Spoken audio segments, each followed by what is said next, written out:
نحمده ونصلي على رسوله الكريم اما بعد فاعوذ بالله من الشيطان الرجيم بسم الله الرحمن الرحيم رب اشرح لي صدري ويسر لي امري واحلل عقدة من لساني يفقهوا قولي۔ جنابت کے احکام۔ وجوب غسل کی حالت کو حالت جنابت کہتے ہیں۔ وجوب غسل یعنی جب غسل واجب ہو جاتا ہے تو اس حالت کو جنابت کہتے ہیں۔ جنابت کا لفظ جم سے، جم پہلو کو کہتے ہیں، نہیں بچنا۔ مندرجہ ذیل 4 حالتوں میں مسلمان مرد اور عورت پر غسل کرنا فرض ہو جاتا ہے۔ نمبر 1، جوش کے ساتھ منی خارج ہونے کے بعد، اس میں احتلام بھی داخل ہے، یعنی کوئی ایسا خواب آئے یا ویسے۔ نمبر 2، صحبت کے بعد یعنی سیکشول انٹرکورس کے بعد۔ نمبر 3، حیض کے بعد۔ نمبر 4، نفاس کے بعد یعنی بچے کی پیدائش کے بعد۔ اس میں یاد رکھیے کہ بہت سے لوگ پوچھتے ہیں کہ اگر خواتین انٹرنل چیک اپ کرواتی ہیں تو کیا اس سے غسل واجب ہوتا ہے؟ تو کوئی غسل واجب نہیں ہوتا جب تک کہ ان 4 چیزوں میں سے کوئی چیز نہ ہو۔ صرف منی خارج ہونے سے بات نہیں، بلکہ جوش کے ساتھ منی خارج ہونے کے بعد غسل واجب ہوتا ہے۔ صحبت اور غسل جنابت۔ صحابہ کرام رضی اللہ عنہم کے درمیان غسل جنابت کا ایک مسئلہ زیر بحث آیا۔ ایک گروہ کہتا تھا کہ غسل صرف دخول پہ فرض ہو جاتا ہے، انزال شرط نہیں، یعنی واٹر ڈسچارج جو ہے وہ ضروری نہیں۔ دوسرا گروہ بیان کرتا تھا کہ وجوب غسل کے لیے دخول کے ساتھ انزال بھی شرط ہے۔ یہ طویل مباحثہ کسی فیصلہ کن صورت پر منتج نہ ہوا۔ آخر قرار پایا کہ ام المومنین حضرت عائشہ رضی اللہ عنہا سے دریافت کیا جائے۔ حضرت عائشہ نے کہا کہ رسول اللہ صلی اللہ علیہ وسلم نے فرمایا، اذا جلس بین شعبها الاربع ومس الختان الختان فقد وجب الغسل۔ جب مرد عورت کی 4 شاخوں کے درمیان بیٹھ جائے اور اس کا محل ختنہ عورت کے محل ختنہ کے ساتھ مس کرے تو غسل واجب ہو جاتا ہے۔ تو مسئلہ یہ ثابت ہوا کہ صرف دخول پر ہی مرد اور عورت جنبی ہو جاتے ہیں اور ان پہ غسل واجب ہو جاتا ہے، انزال یعنی منی کا نکلنا شرط نہیں۔ رسول اللہ صلی اللہ علیہ وسلم نے فرمایا، جب تم عورت کی 4 شاخوں کے درمیان بیٹھ کر صحبت کرو تو تم پر غسل واجب ہو گیا اگرچہ منی نہ نکلے۔ عورت کو بھی احتلام ہوتا ہے۔ ام المومنین حضرت سلمہ رضی اللہ عنہا روایت کرتی ہیں کہ حضرت ام سلیم نے رسول اللہ صلی اللہ علیہ وسلم سے کہا، اے اللہ کے رسول، یقیناً اللہ حق سے نہیں شرماتا، یعنی حق بات اور ایک ضروری بات جو ہے اس کو واضح کرنا ضروری ہوتا ہے، اور اس معاملے میں شرم سے کام نہیں لینا چاہیے، کہیں ایسا نہ ہو کہ انسان انجانے میں غلط کام کرتا رہے۔ تو یہ کہہ کر انہوں نے مسئلہ پوچھا، کیا عورت پر غسل ہے جبکہ اس کو احتلام ہو؟ آپ نے فرمایا ہاں، لیکن جب پانی کا نشان دیکھے یعنی منی دیکھے۔ اس پر حضرت ام سلمہ نے شرم سے منہ چھپا لیا اور عرض کیا، اے اللہ کے رسول، کیا عورت کو بھی احتلام ہوتا ہے؟ آپ نے فرمایا ہاں ہوتا ہے، تیرا داہنا ہاتھ خاک آلود ہو، یعنی یہ ایک پیار کی ڈانٹ تھی۔ اور اس میں ہو سکتا ہے کہ مزاج کا فرق ہو، بعض خواتین کے ساتھ ایسا نہ ہو اور بعض کے ساتھ ایسا ہو، لیکن اس میں جو اصل چیز ہے وہ ایکسیسو واٹر ڈسچارج ہے۔ اس میں کہیں ایسا نہ ہو کہ لیکوریا وغیرہ کے ساتھ اس کو ریلیٹ کر دیا جائے۔ دونوں چیزوں میں فرق ہے۔ اور احتلام جو ہے وہ سوتے وقت ہوتا ہے، یعنی سو کر اٹھنے پر اگر انسان اپنے کپڑوں پر زیادہ ڈسچارج دیکھے، خواہ کوئی خواب یا کوئی فیلنگ یاد نہ بھی ہو، تو پھر غسل کرنا ضروری۔ معلوم ہوا کہ عورت یا مرد نیند سے اٹھ کر اگر تری یعنی نشان منی دیکھیں تو یہ احتلام کی علامت ہے، لہٰذا ان پر غسل کرنا فرض ہو جاتا ہے۔ اور اگر احتلام کی کیفیت انہیں یاد ہو لیکن نشان نہ پائیں، یعنی خواب یاد ہے لیکن کوئی سامنے علامت نہیں، تو غسل فرض نہیں ہوگا۔ ایسی صورت میں شک کی ضرورت نہیں ہے کہ نہیں وہ میں نے خواب دیکھا اور مجھے خواب بالکل صحیح یاد ہے تو مجھے نہانا چاہیے، نہیں، محض خواب پر نہیں نہایا جائے گا جب تک کہ فزیکلی کوئی ایسی چیز سامنے دیکھی نہ جائے۔ جنبی کے بالوں کا مسئلہ۔ حضرت ام سلمہ روایت کرتی ہیں کہ میں نے کہا، اے اللہ کے رسول صلی اللہ علیہ وسلم، میں اپنے سر کے بال خوب مضبوط گوندتی ہوں، کیا میں انہیں غسل جنابت کے وقت کھولا کروں؟ آپ نے فرمایا، ان کا کھولنا ضروری نہیں، تیرے لیے یہی کافی ہے کہ 3 لپ پانی اپنے سر پر ڈالے، پھر اپنے سارے بدن پر پانی بہائے، پس تو پاک ہو جائے گی۔ یعنی بالوں کی جڑیں بھیگنا، سکن بھیگنا ضروری ہے، سارے بال کھولنا ضروری نہیں ہے۔ جنبی کے بالوں کا مسئلہ۔ حضرت عائشہ کو خبر ملی کہ حضرت عبداللہ ابن عمرو عورتوں کو غسل جنابت کے لیے بال کھولنے کا حکم دیتے ہیں۔ فرمانے لگی، ابن عمرو پر تعجب ہے، انہوں نے عورتوں کو تکلیف میں ڈال دیا، وہ انہیں سر منڈوانے کا حکم کیوں نہیں دے دیتے؟ یہ حضرت عائشہ کی ڈانٹ تھی۔ یعنی وہ یہ تو کہنے کہ عورتیں بال کھول کھول کے نہائیں، تو وہ پھر سیدھا یہی کہیں کہ عورتیں بال منڈوا لیں. میں اور رسول اللہ صلی اللہ علیہ وسلم ایک ہی برتن میں غسل کرتے، اور میں اپنے بال کھولے بغیر سر پر 3 چلو سے زیادہ پانی نہیں ڈالتی تھی. معلوم ہوا کہ غسل جنابت کے لیے بال کھولنے کی ضرورت نہیں، مگر یہ حکم صرف غسل جنابت کا ہے. غسل حیض کے لیے بالوں کا کھولنا ضروری ہے کیونکہ وہ مہینے میں ایک دفعہ ہے. حضرت عائشہ سے روایت ہے کہ انہیں رسول اللہ صلی اللہ علیہ وسلم نے غسل حیض کے لیے فرمایا اپنے بال کھولو اور غسل کرو. اس میں آپ دیکھیے کہ دونوں چیزوں میں فرق کیوں ہے. دونوں کی نوعیت فرق ہے، اور حیض جو ہے وہ ایک نجاست کی کیفیت بھی ہے نا، قل ہوا اذی. تو اس کے بعد نہانا اور نہا کر خوشبو لگانا خاص طور پر اس کا سارا حکم آتا ہے. لیکن غسل جنابت میں نجاست کی وہ کیفیت نہیں ہے. یعنی حیض کا خون اور منی جو ہے ان دونوں کے حکم میں بھی فرق ہے. ٹھیک ہے نا. بعض علماء کے خیال میں جو منی ہے اٹ سیلف وہ ناپاک چیز نہیں ہے. اگر کسی کپڑے وغیرہ کو لگ گئی تو وہ کپڑا ناپاک نہیں. اگر اس کو خشک ہونے پر خرچ کے صاف کر دیا جائے تو کپڑا صاف ہو جائے گا. لیکن خون حیض پر آپ صلی اللہ علیہ وسلم کیا فرمایا؟ چٹکیوں سے مل مل کے اس کو صاف کر کے دھوئے. تو ان دونوں میں بھی فرق ہے. لہٰذا ان دونوں کے بعد نہانے کے حکم میں بھی فرق ہے. ایک میں بال کھولے جائیں گے اور بال بھی دھوئے جائیں گے اور بالوں کی جڑیں بھی دھوئی جائیں گی، جبکہ دوسرے عام غسل جنابت میں بال کھولنا اور پورے بال دھونا شرط نہیں. بہت سی بچیاں ایسی جن کی شادی ہوتی ہے اور اس کے بعد انہیں ان مسائل کا پتہ نہیں ہوتا، یا تو وہ شرم کے بارے نہاتی نہیں، یا نہاتی ہیں تو پھر وہ پورے بال دھو دھو کے سکھانے میں اور ان چیزوں میں اتنا وقت ضائع کر دیتی ہیں کہ پھر بعضوں کا شوہر کی نافرمانی اور آپس کے تعلقات میں ٹینشن، لوگوں کا خوف. تو اگر دین کا صحیح مسئلہ پتا ہو تو انسان ان تمام مشقتوں سے بچ جاتا ہے اور ایک نارمل روٹین کی لائف گزار سکتا ہے.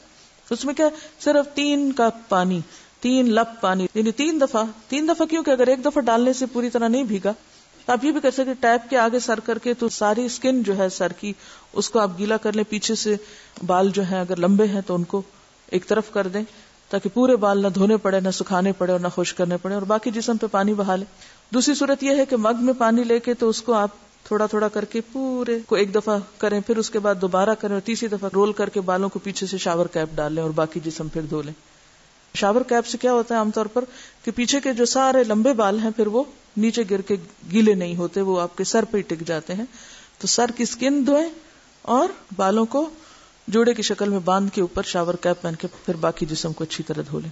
تو اس میں آپ دیکھیں کہ جب بالکل سر کے سکن کا حصہ ہی تر ہوگا، اور یہ 3 دفعہ کرنا ہوگا، ایک دفعہ سے نہیں کام چلے گا، 3 دفعہ کرنا تاکہ کوئی بھی بال برابر جگہ سکن کی خشک نہ رہ جائے. تو اس سے کیا ہوگا کہ جتنا کم بال گیلے ہوں گے اتنے کم دیر میں ان کو خشک بھی کیا جا سکتا ہے اور کسی بھی مشقت کے بغیر انسان نماز پڑھ سکتا ہے. جنبی سے میل جول اور مسافہ جائز ہے. حضرت ابو ہریرہ روایت کرتے ہیں کہ ایک دن بحالت جنابت میں نے رسول اللہ صلی اللہ علیہ وسلم سے ملاقات کی. آپ نے میرا ہاتھ پکڑا اور میں آپ کے ساتھ ہو لیا. آپ ایک جگہ بیٹھ گئے اور میں چپکے سے نکل گیا. گھر جا کر غسل کیا، پھر واپس آیا. آپ ابھی بیٹھے ہوئے تھے. آپ نے پوچھا اے ابو ہریرہ تو کہاں گیا تھا؟ میں نے سارا حال کہہ سنایا تو آپ نے فرمایا سبحان اللہ، تحقیق مومن ناپاک نہیں ہوتا. نبی صلی اللہ علیہ وسلم کا یہ فرمان کہ مومن ناپاک نہیں ہوتا، اس کا مطلب یہ ہے کہ مومن حقیقتاً نجس اور پلید نہیں ہوتا. جنابت حکمی نجاست ہے، حسی نہیں. یعنی نجاست کے حکم میں ہے لیکن بظاہر وہ کوئی ناپاک ہونے والی بات نہیں. یعنی شریعت نے مصلحت کی بنا پر ایک حالت میں حکماً اس پر غسل واجب کیا ہے، بس جنبی کے ساتھ ملنا جلنا، اٹھنا بیٹھنا، اختلاط ارتباط، کھانا پینا سب جائز ہے. یہاں یہ بات یاد رہے کہ بعض اوقات ایسا بھی ہوتا ہے کہ انسان حالت جنابت میں ہوتا ہے، تو ہمارے ہاں تو اس میں اتنے زیادہ بچیوں کو ڈرایا جاتا ہے کہ ایک قدم بھی اٹھایا تو معلوم نہیں کیا قیامت آ جائے گی اور تم کمرے سے نکل ہی نہیں سکتے جب تک کہ پاک نہ ہو. تو بعض اوقات حالات کا تقاضا ایسا ہوتا ہے کہ جس میں انسان کو کچھ ضروری کام نپٹانے پڑتے ہیں. بعض اوقات جیسے بچوں کو اسکول چھوڑنا ہے یا ان کو ناشتہ بنا کے دینا ہے یا کچھ، تو پھر 2 ایکسٹریم پہ لوگ چلے جاتے ہیں. یا تو پرواہ نہیں کرتے پاک ناپاک ہونے کی، یا یہ ہے کہ وہ اس چیز کو اتنا ایشو بنا لیتے ہیں کہ باقی سارے کام ان کے متاثر ہو کے رہ جاتے ہیں. تو اس چیز کو اپنی حدود میں رکھ کے لائٹلی لینا چاہیے. جو فریضہ ادا کرنا وہ کر لے اور باقی چیزیں جو ہیں ان کو ایشو نہ بنایا جائے. یعنی اگر کسی وقت مجبوراً تھوڑی دیر کے لیے گھر سے بھی نکلنا پڑ جائے، جیسے حضرت ابو ہریرہ باہر نکلے ہوئے تھے، تو اس میں بھی حرج نہیں ہے. اس کا یہ مطلب نہیں کہ آپ ٹال مٹول کر کے تو دن بھر کی نمازیں گنوائیں. یہ صرف رخصت کی بات ہے یا کیا کر سکتے ہیں آپ اس کی بات ہے. اس کا یہ مطلب نہیں کہ یہ ایک عادت یا ایک روٹین بنا لی جائے ناپاک رہنے کی. بعض لوگ کچھ کھاتے نہیں پیتے نہیں کہ ہم ناپاک ہیں. کھانا پینا بات چیت لین دین، یعنی اگر کسی کا ہاتھ دوسرے پاک بندے سے چھو گیا تو وہ کوئی ناپاک نہیں ہو جائے گا. یا کسی کپڑے کو ہاتھ لگ گیا یا کسی چیز کو یا کسی کھانے کو، تو وہ کھانا ناپاک نہیں ہوگا، کیونکہ یہ حصی نجاست نہیں ہے. آپ کے ہاتھ میں کوئی گندگی نہیں ہے. اگر اس حالت میں کبھی آٹا گوندنا پڑ جائے یا کوئی پیڑا یا روٹی بنانی پڑ جائے، اور دیکھیے کہ بعض اوقات بچے چھوٹے ہیں رو رہے ہیں، ان کو کھانا چاہیے، اور آپ کہیں روتے رہیں جو روتے ہیں، میں تو ناپاک ہوں اس لیے میں تو کوئی کام نہیں کر رہی. تو یہ ایک دوسری ایکسٹریم ہوگی، ایسا کرنا درست نہیں. اگر ضرورت کے تحت تھوڑی دیر، گھنٹہ 2 گھنٹہ کسی وجہ سے ڈیلے کرنا پڑے. بعض اوقات ایسا ہوتا پانی نہیں ہوتا، تو ایسی صورت میں کیا کریں گے؟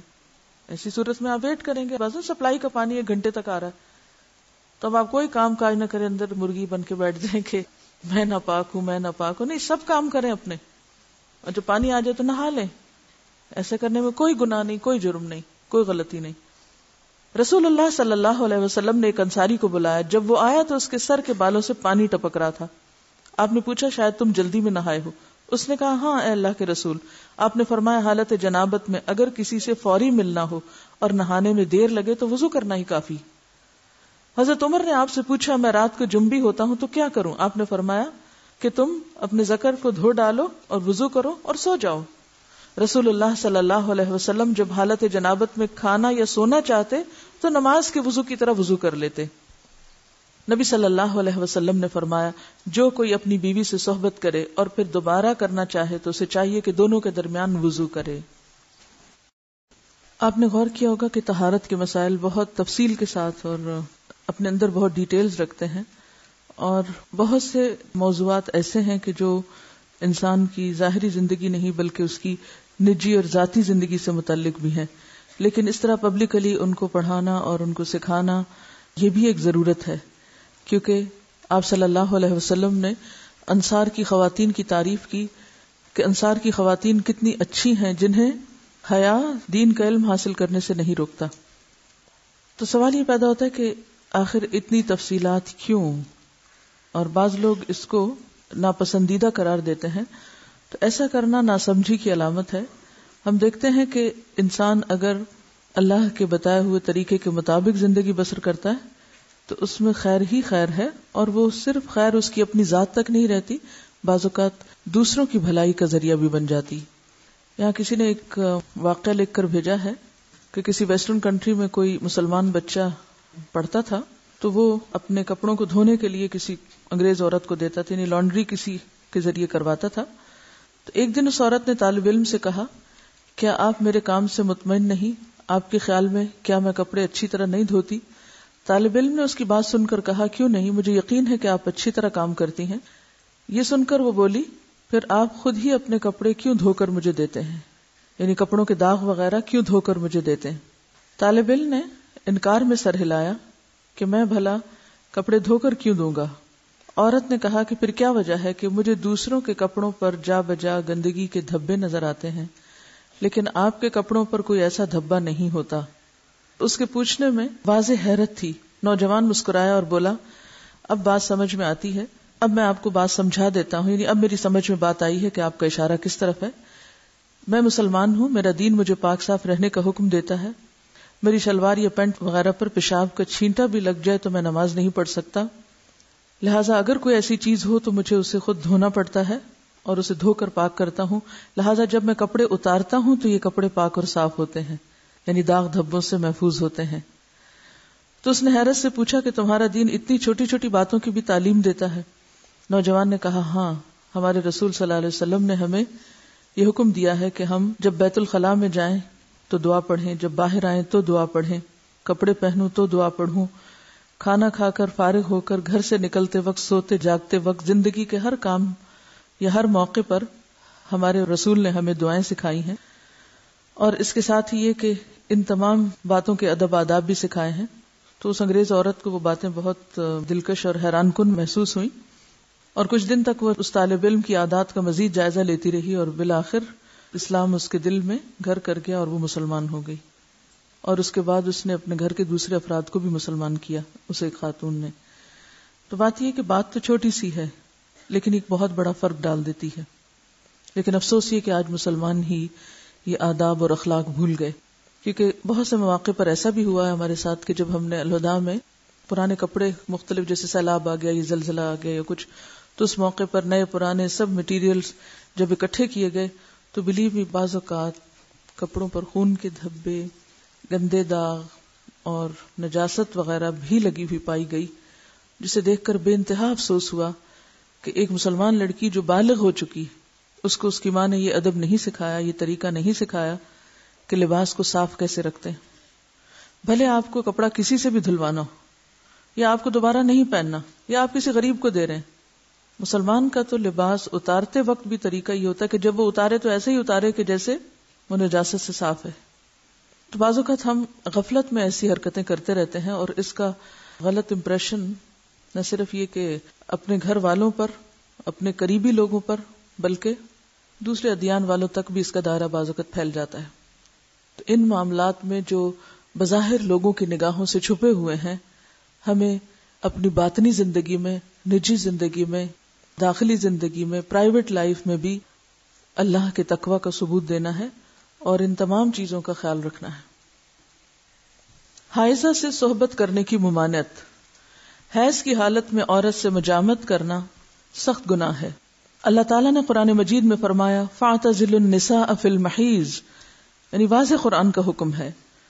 پس ایام حیض میں عورتوں سے کنارہ کشی کرو، یعنی کنارہ کشی سے مراد لین دین اور بالکل تعلق ختم کرنا نہیں، مراد یہاں پر سیکشل انٹرکورس ہے، یعنی صحبت نہ کرو. اگر کوئی اس گناہ کا مرتکب ہو جائے تو اس کی بابت نبی صلی اللہ علیہ وسلم نے فرمایا جو شخص بحالت حیض اپنی عورت سے صحبت کرے تو اسے چاہیے کہ نصف دینار صدقہ کرے. دینار 4.5 ماشے سونے کا ہوتا ہے، تو نصف دینار 2.25 ماشے سونا ہوا. 2.25 ماشے سونے کی قیمت صدقہ کرے، یعنی کسی مستحق کو دے اور آئندہ کے لیے توبہ کرے. مزی کے خارج ہونے سے غسل واجب نہیں ہوتا. سیدنا علی رضی اللہ عنہ بہت طاقتور جوان تھے، آپ کو اکثر مزی آتی. آپ کو مسئلہ معلوم نہ تھا کہ مزی کے خارج ہونے پر غسل واجب ہوتا ہے یا نہیں. چونکہ رسول اللہ صلی اللہ علیہ وسلم کے داماد تھے، اس لیے بالمشافہ دریافت کرتے حجاب آیا، یعنی آپ کو شرم محسوس ہوئی. تو اپنے دوست مقداد سے کہا کہ وہ مسئلہ دریافت کریں. حضرت مقداد نے نبی صلی اللہ علیہ وسلم سے پوچھا. آپ نے فرمایا مزی کے خارج ہونے پر غسل واجب نہیں ہوتا، صرف وضو کرنا چاہیے. نبی صلی اللہ علیہ وسلم نے فرمایا اگر مزی خارج ہو تو آلہ تناسل کو دھو لو اور وضو کر لو. نیز فرمایا اور کپڑے پر جہاں مزی لگی ہو ایک چلو پانی لے کر چھڑک لینا کافی ہے. اب اس میں یہ جو مختلف ٹرمز استعمال ہو رہی ہیں ان میں فرق کیا ہے، یعنی مزی اور منی کا فرق کیا ہے. مزی اس چپکتے ہوئے لیسدار پانی کو کہتے ہیں جو شہوت کے وقت ذکر کے سرے پر نمودار ہوتا ہے، یعنی کہ جو اچھل کر نہیں نکلتا بلکہ ویسے ہی ویٹنس ہوتی. اور منی عضو مخصوص سے لذت اور جوش کے ساتھ ٹپک کر خارج ہونے والا سفید مادہ ہوتا ہے جس سے انسان پیدا ہوتا ہے. اس کے خروج سے آدمی پر غسل فرض ہو جاتا ہے. ودی وہ گاڑھا سفید پانی جو پیشاب سے قبل یا بعد خارج ہوتا ہے، اس کے نکلنے پر غسل کرنا ضروری نہیں. یا اسی طرح لکوریا بھی اس میں آ جاتا ہے. جن عورتوں کو سفید رطوبت یعنی لکوریا کی شکایت ہوتی ہے اس سے بھی غسل لازم نہیں ہوتا، حسب معمول نمازیں ادا کرنی چاہیے. لکوریا کا جو سیکریشن ہے اگر وہ کپڑے پر لگ جائے تو اسی طرح چلو بھر پانی سے اس کو صاف کر لینا چاہیے. حائضہ کو چھونا اور اس کے ساتھ کھانا جائز ہے.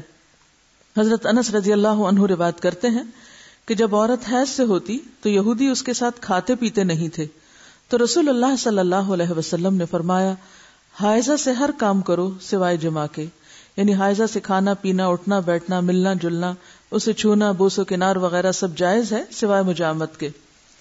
حضرت عائشہ روایت کرتی ہیں کہ رسول اللہ صلی اللہ علیہ وسلم مجھے حالت حیض میں ازار باندھنے کا حکم دیتے سو میں ازار باندھتی. آپ مجھے گلے لگاتے اور میں حیض والی ہوتی. حضرت عائشہ سے روایت ہے کہ نبی صلی اللہ علیہ وسلم نے مسجد میں اپنی اعتکاف گاہ سے مجھے بوریا پکڑانے کا حکم دیا. رگ، بوریا کیا ہوتا ہے؟ رگ یعنی کوئی کپڑے کا پیس، یہ جے نماز جیسے ہوتی. میں نے کہا میں حائضہ ہوں. آپ نے فرمایا تیرا حیض تیرے ہاتھ میں نہیں ہے. اور اس حدیث سے لاعلمی کی بنا پر آج تک لوگ تسبیح کو ہاتھ نہیں لگانا، جے نماز کو ہاتھ نہیں لگانا، جے نماز پہ بیٹھنا نہیں، اور اگر حالت حیض میں کوئی کپڑے پہنے تو دوبارہ نہیں پہن کے نماز ان میں پڑھنی، یا یہ کہ بستر کی چادریں وغیرہ دھونا ہے، یا اور بہت سے تردد کیے جاتے ہیں، تو یہ سب خود ساختہ باتیں ہیں، ان کی کچھ حقیقت نہیں۔ حضرت عائشہ سے روایت ہے کہ نبی صلی اللہ علیہ وسلم میری گود کو تکیہ بنا کر قرآن حکیم کی تلاوت کرتے تھے حالانکہ میں حائضہ ہوتی۔ اب یہاں بھی آپ دیکھیے بہت سی خواتین پوچھتی ہیں کہ کیا ہم اس حالت میں قرآن کی مجلس میں شریک ہو سکتے ہیں یا نہیں، وہاں بیٹھ سکتے ہیں یا نہیں؟ تو آپ دیکھیے کہ آپ صلی اللہ علیہ وسلم حضرت عائشہ کی گود میں سر رکھ کے قرآن پڑھتے، جبکہ حضرت عائشہ حیض سے ہوتی۔ حائضہ کے قرآن پڑھنے کی کراہت۔ اب حائضہ خود کیا کرے؟ کیا قرآن پڑھ سکتی ہے یا نہیں؟ ذکر کر سکتی ہے یا نہیں؟ حالت جنابت اور حیض میں قرآن حکیم کی تلاوت کے حرام ہونے کے بارے میں کوئی صحیح حدیث نہیں ہے، یعنی حرام نہیں ہے پڑھنا، مگر ان حالتوں میں مکروہ ضرور ہے، یعنی پسندیدہ نہیں ہے کہ انسان تلاوت کی غرض سے صبح بیٹھ کر قرآن پاک کی کچھ آیات پڑھے۔ ہاں، اگر کوئی تعلیم حاصل کرنے کے لیے، سیکھنے کے لیے کچھ پڑھ رہا ہے تو اس کی رخصت ہے۔ مہاجر بن قنفس سے مروی ہے کہ رسول اللہ صلی اللہ علیہ وسلم کو بحالت پیشاب کسی نے سلام کیا تو آپ نے جواب نہ دیا۔ فراغت کے بعد آپ نے وضو کیا اور فرمایا میں نے مناسب نہ سمجھا کہ طہارت کے بغیر سلام کا جواب دوں۔ اس کا یہ مطلب نہیں کہ طہارت کے بغیر کہ جب اگر کسی نے وضو نہیں کیا ہو تو وہ سلام کا جواب نہ دے، یا اگر آپ بے وضو ہیں کوئی آپ کو سلام کرے تو آپ جواب نہ دے کہ میرا وضو نہیں ہے۔ اس سے مراد یہ کہ عین اس حالت میں کہ جب انسان ٹوائلٹ میں بیٹھا ہوا ہو اور اس کے جسم سے کچھ نکل رہا ہو اور کوئی سلام کرے اور وہ ساتھ ہی سلام کا جواب دینا شروع کر دے تو اس حالت میں دینا جائز ہے۔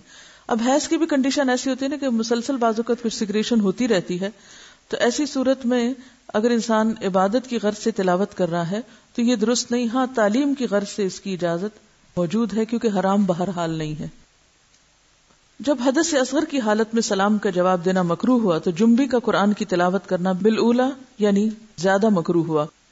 البتہ باقی اذکار کی بابت امام نووی فرماتے ہیں جنبی کے لیے تسبیح اور تحمید، تکبیر اور دیگر دعائیں اور اذکار بالاجماع جائز ہیں، یعنی صبح شام کی دعائیں ہیں یا گھر سے نکلنے کی یا داخل ہونے کی یا جتنے بھی ذکر اذکار کی قسمیں ہیں یہ ساری کی ساری بالاجماع جائز ہیں کہ انسان اٹھتے بیٹھتے چلتے پھرتے یہ سب پڑھ سکتا ہے، خواہ حالت جنابت میں ہو یا پھر حیض میں۔ اس کی دلیل حضرت عائشہ کی حدیث ہے، آپ فرماتی ہیں میں ایام حج میں حائضہ ہو گئی تو رسول اللہ صلی اللہ علیہ وسلم نے فرمایا بیت اللہ کے طواف کے علاوہ باقی ہر وہ کام کرو جو حاجی کرتا ہے۔ تو اس کا کیا مطلب تھا؟ یعنی حالت حیض میں ہر وہ کام کرو جو حاجی کر رہے ہیں سوائے طواف کے، اور نماز تو ویسے ہی انڈرسٹوڈ تھی کہ اس حالت میں نہیں پڑھنا۔ تو اس سے کیا پتہ چلتا ہے حاجی باقی کیا کام کرتے ہیں؟ ذکر کرتے ہیں، ذکر اذکار دعائیں مانگتے ہیں۔ اور بہت سی خواتین حج پہ جاتے ہوئے کیا ہم ٹیبلٹس لے لیں، کیا ہم، تو یہ فطرت کے نظام میں مداخلت ہے۔ جب رخصت ہے سب دعائیں وغیرہ آپ پڑھ سکتے، صرف طواف نہیں کر سکتے تو پاک ہو کے کر لیں، لیکن کوئی بھی ان نیچرل طریقہ اختیار نہ کریں کہ جس سے آپ کا جسم بوجھل ہو جائے، آپ سست ہو جائیں اور آپ دعائیں مانگنے کے بھی قابل نہ ہوں۔ کیونکہ بہت سی خواتین ایسی ہوتی ہیں کہ جب ان کے سسٹم میں کوئی بھی گڑبڑ ہوتی ہے تو پھر وہ مینٹلی، ایموشنلی، فزیکلی ہر لحاظ سے تھک جاتی ہیں۔ تو بجائے اس کے کہ آپ سارا حج کا عرصہ ایک کربناک کیفیت میں گزاریں جس میں آپ کی کسی عبادت میں کوئی خشوع نہ ہو، تو بہتر ہے کہ جو چیز اللہ نے لکھ دی ہے وہ اپنے وقت پر ہو، اس دوران صرف طواف سے اجتناب کیا جائے اور باقی سب کام، ذکر اذکار، جو بھی رمی کرنا ہے، وقوف عرفات ہے، سب کچھ اپنے طریقے کے مطابق کیا چلا جاتا رہے۔ پہلے سعی کا علاقہ جو تھا، سعی کی اجازت تھی لیکن اب سعی بھی مسجد میں آ گئی، مسعی بھی مسجد میں آ گئی، تو جہاں سے مسجد شروع ہوئی وہاں سے داخلہ بند ہو گیا، الا عابری سبیل، کہ کوئی آپ کو گزرنے کی ضرورت پیش آئی یا اندر کوئی بیٹھا ہوا اس کو بلانا ہے تو وہ گزر کے دے کے واپس آ جائے، بیٹھے نہیں، گزرنے کی اجازت ہوتی ہے مسجد۔ حضرت ام عطیہ رضی اللہ عنہا فرماتی ہیں کہ رسول اللہ صلی اللہ علیہ وسلم نے حیض والی عورتوں کو بھی عید کے روز عیدگاہ جانے کا حکم دیا تاکہ وہ لوگوں کی تکبیروں کے ساتھ تکبیریں کہیں۔ تو تکبیر میں بھی کیا ہے؟ اللہ کا ذکر ہے، اور ان کی دعا کے ساتھ دعا کریں لیکن نماز نہ پڑھیں۔ تو جو چیز بصراحت ممنوع ہے وہ کیا ہے؟ نماز اور طواف، باقی کچھ بھی ممنوع نہیں، یعنی عبادات میں سے۔ حضرت عائشہ فرماتی ہیں کہ رسول اللہ صلی اللہ علیہ وسلم ہر حال میں اللہ کا ذکر کرتے تھے۔ ان احادیث سے ثابت ہوا کہ حائضہ اور جنبی ذکر اذکار کر سکتے ہیں، ٹھیک ہے۔ استحاضہ کا مسئلہ. استحاضہ وہ خون ہوتا ہے جو ایام حیض کے بعد خاکی یا زرد رنگ کا جاری ہوتا ہے. یہ ایک مرض ہے. جب عورت اپنے حیض کی عادت کے دن پورے کرے پھر اسے غسل کر کے نماز شروع کر دینی چاہیے. تو اس میں اصل حکم یا اصل بات کیا ہے؟ عادت. جتنے دن کسی کی عادت ہے اس عادت کے مطابق انسان نماز چھوڑے، یعنی اتنے دن کے لیے، اور بعد میں نہا کر نماز شروع کر دے، خواہ کوئی ڈسچارج ہو بھی تو، کیونکہ وہ خون حیض کا نہیں بلکہ استحاضہ کا ہے جو اس مخصوص مدت کے بعد آتا ہے. حضرت عائشہ سے روایت ہے کہ فاطمہ بنت ابی حبیش رضی اللہ عنہا رسول اللہ صلی اللہ علیہ وسلم کی خدمت میں حاضر ہوئیں اور عرض کیا، اے اللہ کے رسول، مجھے خون استحاضہ آتا ہے اور میں بوجہ خون استحاضہ پاک نہیں ہوتی، کیا میں نماز چھوڑ دوں؟ آپ نے فرمایا، نہیں، خون استحاضہ ایک اندرونی رگ سے بہتا ہے اور یہ خون حیض نہیں. بس جب تجھے حیض کا خون آئے تو نماز چھوڑ دے، اور جس وقت خون حیض بند ہو جائے اور استحاضہ شروع ہو تو اپنے استحاضہ کے خون کو دھو لو اور نماز پڑھو. تو حاصل کلام یہ ہے کہ مستحاضہ پاک عورت کی طرح ہے، ایام حیض کے بعد غسل کر کے نماز شروع کر دے. ہاں، یہ بہت ضروری ہے کہ ہر نماز کے لیے نیا وضو کرتی رہے. رسول اللہ صلی اللہ علیہ وسلم نے حضرت فاطمہ سے یہ بھی فرمایا، ہر نماز کے لیے وضو کر لیا کرو. یعنی ہر نماز کے لیے نہانے کی ضرورت نہیں، صرف وضو کافی ہے. خواہ پہلے سے وضو ہو بھی، چونکہ ڈسچارج ہوتا رہتا ہے اس لیے وضو باقی نہیں رہتا، دوبارہ وضو کر لیا جائے. خون حیض بلوغت کی علامت ہے. اگر یہ عادت کے مطابق آئے تو یہ صحت کی علامت ہے. اس کے برعکس استحاضہ بیماری کی علامت ہے. چونکہ یہ خون حیض سے پہلے بھی آتا ہے اور حیض کی مدت گزر جانے کے بعد رکتا نہیں، اس لیے بعض خواتین اسے بھی حیض سمجھ کر نماز چھوڑے رکھتی ہیں. لہٰذا اس مسئلے کو سمجھنا ضروری ہے. خون حیض گاڑھا، سیاہ اور کسی قدر بدبودار ہوتا ہے. جب اس کی مدت ختم ہوتی ہے تو خاکی یا زرد رنگ کی رطوبت خارج ہوتی ہے، مگر وہ حیض نہیں ہوتی، جبکہ خون استحاضہ پتلا اور زرد رنگ کا ہوتا ہے. یہ الگ بات ہے کہ عادت کے دنوں میں کبھی فلو زیادہ ہوتا ہے اور کبھی کم ہوتا ہے، لیکن اپنے مقرر وقت پر انقطاع بھی ہو جاتا ہے. انقطاع الدم یعنی سب ختم ہو جاتا ہے اور وائٹ ڈسچارج شروع ہو جاتا ہے. تو پاکی کب ہوتی ہے؟ جب خون حیض کے ختم ہونے کے بعد وائٹ ڈسچارج شروع ہو. اگر خاتون حیض اور استحاضہ کا فرق پہچانتی ہے تو اس کے مطابق عمل کرے گی، یعنی حیض کے آنے پر نماز چھوڑے گی اور حیض کے بعد استحاضہ کے دوران ہر نماز کے لیے الگ وضو کر کے نماز ادا کرے گی. اگر اسے دونوں خونوں کی پہچان نہیں، البتہ حیض اسے عادت کے مطابق آتا ہے، تو وہ عادت کے دنوں میں نماز ترک کرے گی اور ان کے بعد جو خون آئے گا اسے استحاضہ سمجھے گی.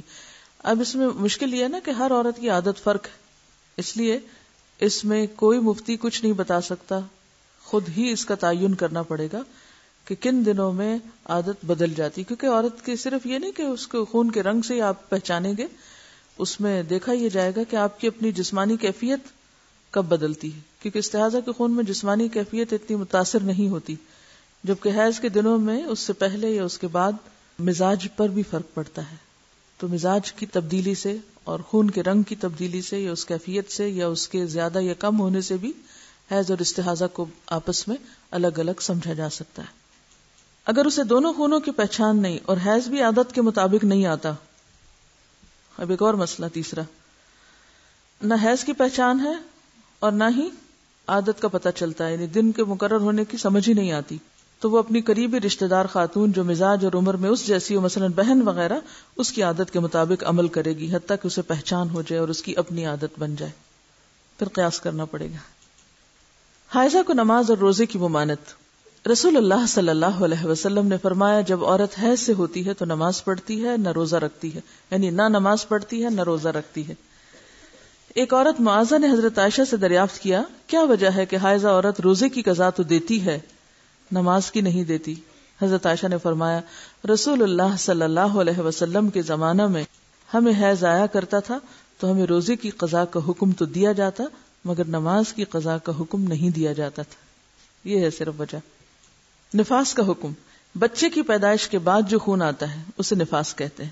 حضرت ام سلمہ فرماتی ہیں کہ نفاس والی عورتیں رسول اللہ صلی اللہ علیہ وسلم کے زمانے میں 40 دن بیٹھا کرتی تھی، یعنی نماز نہیں پڑھتی تھی. اکثر صحابہ اور تابعین کے نزدیک نفاس کے خون کی زیادہ سے زیادہ مدت 40 دن ہے. اگر 40 روز کے بعد بھی خون جاری رہے تو اکثر اہل علم کے نزدیک وہ خون استحاضہ ہے جس میں عورت ہر نماز کے لیے وضو کرتی ہے. نفاس کی کم از کم مدت کی کوئی حد نہیں. اچھا یہ بھی یاد رہے کہ بعض خواتین کو نفاس کا عرصہ ختم ہوتے ہی پھر پیریڈ شروع ہو جاتے ہیں، تو ایسی صورت میں اگر دن اوپر چلے جائیں اور پیریڈز کی واضح علامات ہر ایک کو اپنی عادت پتہ ہوتی ہے تو اس کے مطابق پھر وہ چھوڑ سکتی ہے. حضرت انس فرماتے ہیں نفاس کی مدت 40 دن ہے الا یہ کہ خون پہلے ہی بند ہو جائے، کیونکہ بعض لوگوں کو بچے کی ولادت کے بعد کسی قسم کا کوئی خون نہیں آتا تو وہ پہلے دن سے ہی نماز پڑھیں گی.